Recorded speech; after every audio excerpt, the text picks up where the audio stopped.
ना एकनाथ शिंदे गुट 51 सीटों पे डायरेक्ट फाइट थी। उसमें से 38 सीटें जो हैं वो जो है एकनाथ शिंदे जी गुट जो है वो जीत गया। आप मानेंगे कि कहीं ना कहीं असली और कौन शिवसेना असली है कौन शिवसेना नहीं असली है, इसका कहीं ना कहीं संकेत जो है ये दे रहा है। देखिए, मुझे लगता है कि इसमें वेलफेयर की स्कीम ज्यादा मायने रखती है, लेकिन अब चूंकि इसका हर कोई अपने ढंग से विश्लेषण कर सकता है। यदि ये कहा गया था कि असली कौन है और नकली कौन है, तो निश्चित रूप से फिर ये भी तय हो जाता है कि कौन असली है कौन नकली, इसमें कहीं कोई दो राय नहीं है। बिल्कुल। लेकिन एक चीज और कहूंगा राहुल जी, एक आपने पक्षपात किया है। यदि राहुल गांधी लूजर है तो झारखंड में नरेंद्र मोदी लूजर है, क्योंकि राहुल गांधी कोई वहां के लीडर नहीं थे, इंचार्ज नहीं थे। इसी तरीके से नरेंद्र मोदी इंचार्ज नहीं थे। और यदि इंचार्जों के हिसाब से करते हैं तो दोनों जगह के इंचार्ज को लीजिए, और यदि आप लीडरशिप लेते हैं तो फिर नरेंद्र मोदी को लीजिए और राहुल गांधी को लीजिए। इसलिए लूजर तो दोनों है फिर। जी, लेकिन आपने बहुत अच्छी बात की। मैं विनर्स की बात कहना भूल गया। इस बीच में प्रधानमंत्री का काफिला जो है वो बीजेपी हेडक्वार्टर पहुंच चुका है। आप देख रहे हैं पुष्प वर्षा उनके ऊपर की जा रही है बाहर। वो अब थोड़ी देर में जो है अपने कार्यकर्ताओं को संबोधित करेंगे।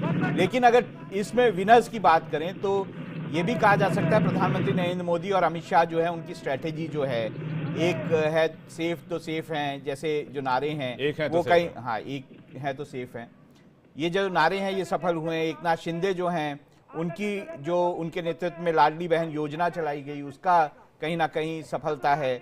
अजीत पवार जो हैं जो कि लोकसभा में बारामती से उनकी पत्नी जो है हार गई थी चुनाव, एक बार बारामती से दोबारा उन्होंने ज़बरदस्त वापसी की है।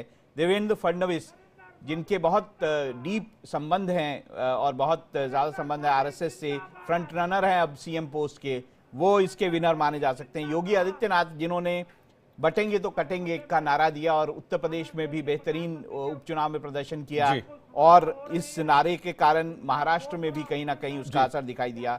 हेमंत बिस्व शर्मा और कल्पना सोरेन जिन्होंने 200 रैलीज की वहां जो झारखंड में, और बेहतरीन जो अपनी पार्टी को जीत दिलाई। तो मैं ये भी कहूंगा कि ये भी विनर्स हैं इस उसके, आप माने या ना माने। देखिए राहुल गांधी अगर जो है वो महाराष्ट्र का चुनाव लोकसभा चुनाव में बेहतरीन प्रदर्शन के बाद जीत जाते तो शायद हम उन्हें भी विनर ठहरा रहे होते। एक चीज कहूंगा, मैं आपकी इस बात से सहमत हूं, ये विनर। लेकिन जब लीडरशिप की आप बात करते हैं तो लीडरशिप में फिर दोनों की लीडरशिप की बात करेंगे ना, कि भारतीय जनता पार्टी की लीडरशिप नरेंद्र मोदी के अंडर में थी और कांग्रेस की लीडरशिप फिर या जो कहेंगे विपक्षी गठबंधन की थी वो राहुल गांधी के नेतृत्व में थी। तो इसलिए एक जगह राहुल गांधी की जीती, एक जगह उनकी जीती, तो दोनों अपने अपनी जगह पे विनर हैं। लोकसभा चुनाव के बाद आप बेशक आप एक जगह लूजर है। अजय शुक्ला जी, आप पता नहीं किस हिसाब से कंपैरिजन कर रहे हैं। लोकसभा चुनाव के बाद मैं आपको गिना देता हूं, राजस्थान, छत्तीसगढ़, मध्य प्रदेश, हरियाणा, महाराष्ट्र। नहीं, आप आज की बात बेशक कीजिए, लेकिन लोकसभा इलेक्शन में कांग्रेस ने जश्न मनाया कि नहीं मनाया 99 सीटों का? कांग्रेस रिवाइव हुई कि नहीं हुई? राहुल गांधी की तारीफ हुई कि नहीं हुई? राहुल गांधी की तारीफ हुई कि नहीं हुई? उसके बाद आप देखेंगे ना, उसके बाद का मार्क्स कितना गया। नहीं, मैं वो नहीं कह रहा हूं सर। आप उसके बाद का तो सिनारियो देखिए कि उसको और एक चीज और बताता हूं सर मैं आपको, आप शायद पता होगा आपको शुक्ला जी, जो महाराष्ट्र का लोकसभा चुनाव का नतीजा था उसको अगर विधानसभा वार कन्वर्ट करेंगे सर, तो वहां पर महाविकास अघाड़ी को एज था, महाविकास अघाड़ी लीड कर रही थी। आप यह भी देख लीजिए जी, अगर वो जीता हुआ चुनाव हार जाना कहेंगे सर इसे, वोट में परसेंटेज में पॉइंट समथिंग का अंतर, वो तो हम दे ही चुके हैं, वो हमने बता वो जानकारी राहुल जी ने पहले दे दी। जनता बहुत ज्यादा। देखिए एक चीज मैं कहना चाहूंगा, राजेंद्र सर कुछ कह रहे हैं। जी सर, झारखंड में जीत हेमंत सोरेन की है, कल्पना सोरेन की है, और हार हिमंता बिस्वा शर्मा की है, क्योंकि वही लीड कर रहे थे, कोई प्रभारी भी थे, बिल्कुल आई नहीं कहीं। तो हिमंता बिस्वा शर्मा की हार है और हेमंत और कल्पना की जीत है। चलिए, ये हार जीत का तो हमेशा से सिलसिला चलता रहता है। स्मिता जी, अगर हम महाराष्ट्र के चुनाव को और ध्यान से देखें तो कहीं ना कहीं एक बात है कि विदर्भ और जो उत्तर महाराष्ट्र है वहां पर ही अगर आप देखें तो जो महाविकास आघाड़ी है उसको जो भी सीटें मिल रही है उधर ही ज्यादा आपको दिखेगा।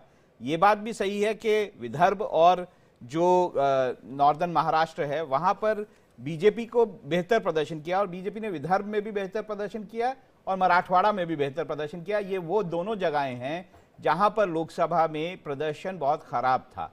कैसे देखते हैं ये जो कमबैक है, इसे कैसे देखते हैं? पहले तो मैं झारखंड में एक वाक्य जरूर जोड़ना चाहूंगी झारखंड को लेकर जो चर्चा यहाँ हो रही थी कि अगर कांग्रेस पार्टी के नेतृत्व में राहुल गांधी जी ने और उनके साथियों ने अगर सबसे समझदारी का कोई फैसला किया था तो वो ये कि वहां जो प्रचार और रणनीति की लीड है वो हेमंत सोरेन के हाथ में छोड़ दी। आज अगर कांग्रेस ने इसमें ज्यादा, उस समय कुछ सवाल भी किए जा रहे थे, कांग्रेस के पार्टनर्स भी कह रहे थे कि कांग्रेस उतना एग्रेसिव होकर कैंपेन क्यों नहीं कर रही है। अगर कांग्रेस उस तरह से कैंपेन करती तो शायद आज ये नतीजे गठबंधन के इतने अच्छे नहीं होते। तो ये एक बहुत अच्छी रणनीति कांग्रेस ने की कि अपने एलआई के ऊपर दारोमदार छोड़ दिया, इसी का उनको लाभ मिला है। जहां तक महाराष्ट्र की बात है राहुल, महाराष्ट्र में एक जो संविधान खतरे में है का नारा लोकसभा चुनाव प्रचार के दौरान काफी जोर शोर से विपक्ष की ओर से चला था, वो दरअसल उसमें शब्द संविधान खतरे में कहा जा रहा था लेकिन वो आशय संदेश उसका ये था कि आपका आरक्षण खतरे में है। और कहीं ना कहीं तो दो बार के वो नारा इस बार क्यों नहीं चला स्मिता जी? वो नारा चल जाना चाहिए था, लोकसभा में भी चला था, यहाँ हाँ तो मैं उस पर आ रही हूँ ना, मैं उस पर आ रही हूँ। मैं ये कह रही हूं कि दो बातें हुई। पहला तो कि कुछ तो एक स्लैकनेस, एक कॉम्प्लेसेंसी बीजेपी की ओर से भी थी।